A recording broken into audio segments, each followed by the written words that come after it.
What's up guys, ito naman po si Kuya Sir at this time hindi muna tayo mag-react sa mga videos at ako ay mag-share lamang sa inyo ng isang paalala no, na tungkol sa mga community standards sa Facebook or sa Meta.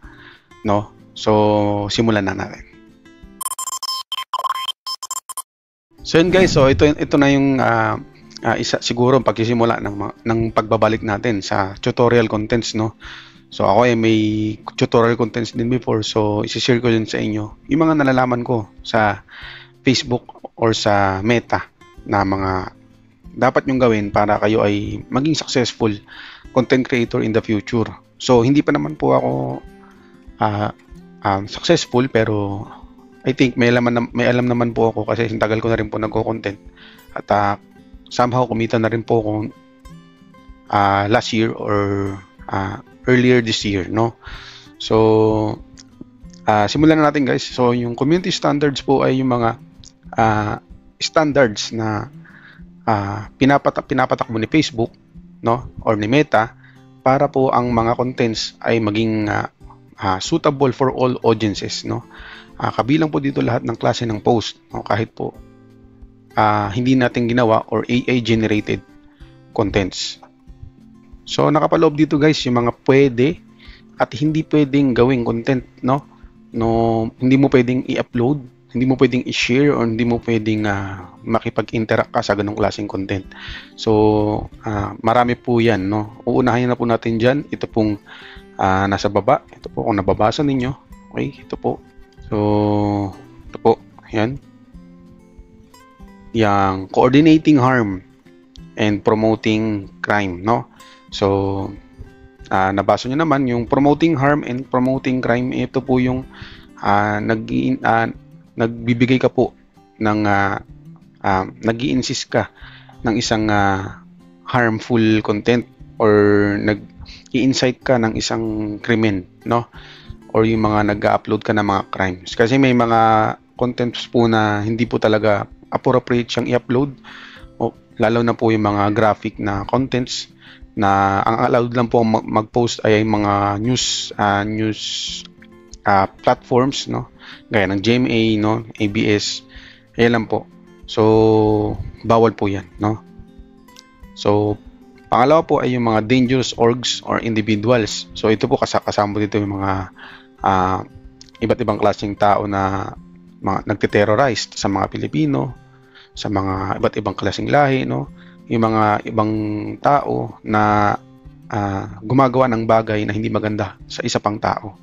So yun po ay yung paggawa po ng ganong klaseng content ay hindi po maganda at hindi po ina-allowed ni Meta. So sumunod po ay yung fraud and deception. Yung fraud and deception po ay ito po yung mga panluloko, no, yung scamming, no, pagbibigay po ng maling information, no, paggawa po ng mga maling content, yung mga hindi kaaya-ayang content at hindi totoong content. Okay?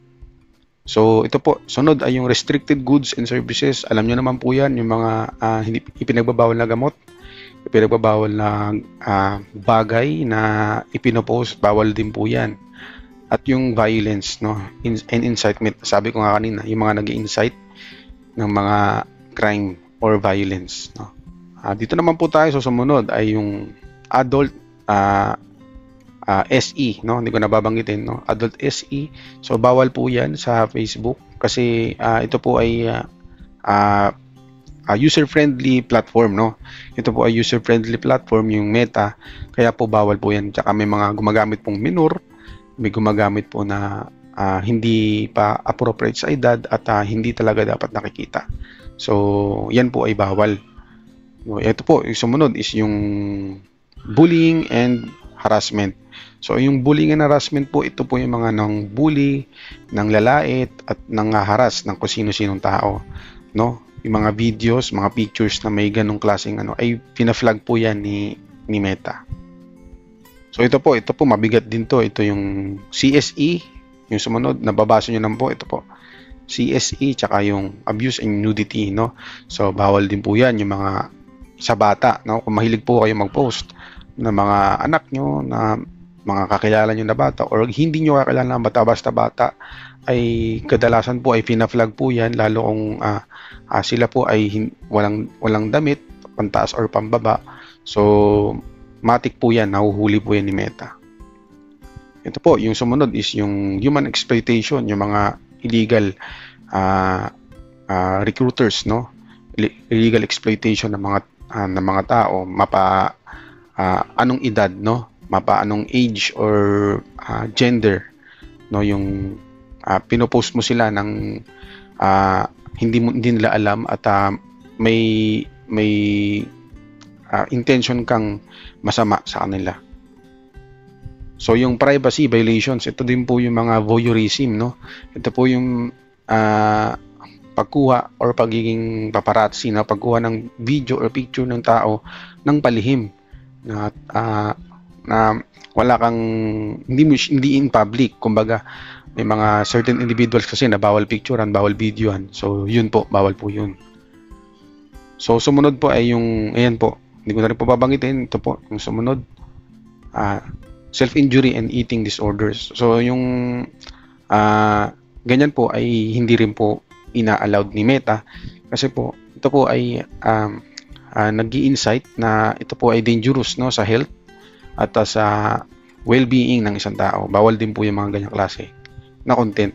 So ito po ay bawal din po yan, yung mga ganyan po, yung mga PORN, no, bawal po yan. So at ito po, magkasama na rin po yan yung kasunod, no. So bawal po yan, yung mga ganyang klaseng content, no. Yung papakita ka ng sobrang skin or hindi dapat ipakita sa videos or sa picture, ay fina-flag po, no. Sumunod is yung hate speech or yung pangmamata ng ibang tao, no, panlalait, yan. Okay, so hindi po yan ina-allowed, yung lalo po yung mga mura at may mga pagsigaw na towards sa isang tao. Okay, makikita naman po sa mga videos na kung ang video na yun ay healthy or hindi, or for content lang or hindi. So sumunod is yung graphic content, no. Ito pa yung graphic content. Yung graphic content po ay yung pagpapakita ng mga dugo, no, dugo, laman loob, no, isda, yan, mga isda, baboy, manok or what. So dapat po yan, kung mag-content po kayo ng ganyan, ay i-blurred nyo po para po hindi kayo ma-flag ni Meta. Sumunod po ay yung integrity and authentic identity. So yung authentic identity po is yung kung ikaw talaga, no, hindi ka nagpapanggap na ibang tao. Kunwari ako po, nagpanggap akong si Gerald Anderson, no. Although hindi ko naman po kamukha si Gerald Anderson, pero ginagamit ko yung pangalan niya to create another profile na para mangloko ng tao or para mag-deceive ng ibang tao. So yun po ay bawal din kay Facebook. So yung ito po, cyber security, ito po yung mga nagbe-breach ka ng mga security, mga pang-hacking, bawal po yan. And then yung inauthentic behavior, ito po, yung inauthentic behavior po, ito po yung hindi talaga ikaw, no. So ikaw ay nagpapanggap na ganito ka, no, kunyari doktor ka, kuno, no, nagpapanggap ka ng nagbibigay ka ng maling information as a doctor, no, pero hindi ka naman talaga doktor. So bawal po yan. Ito din po, kasama din po yan sa misinformation, yun po yun. Yan, intellectual property, bawal din po yan. Yung pagkukuha ng content ng iba, bawal din po yan. So spamming, so ito po common yan, yung spamming na yan. Yung spamming po is yung pagpo-post, pag-share, lahat po ng klaseng activity na ginagawa natin kay Facebook, like pag-react, lahat po. Pag sobra po yan, tayo po ipa-flag at ila-log out tayo ni Meta sa platform niya, no? Kasi na-detect tayo as robotic or spam, no? Kaya hindi tayo ina-allowed gumawa ng ganun. So bine-verify din lahat ng ginagawa natin, lahat ng shares na post natin, bine-verify po yan, chine-check po yan para po mapanatili po yung pagiging healthy ng environment. So yun guys, kung may natutunan kayo, maraming salamat sa pakikinig sa akin, at kung meron kayong extra question tungkol dito sa mga nabanggit ko, ay feel free po na mag-comment sa video na ito. So, thank you. Maraming salamat. Pa-visit na rin po ng aking YouTube channel. Ito po yan. Maraming salamat. God bless.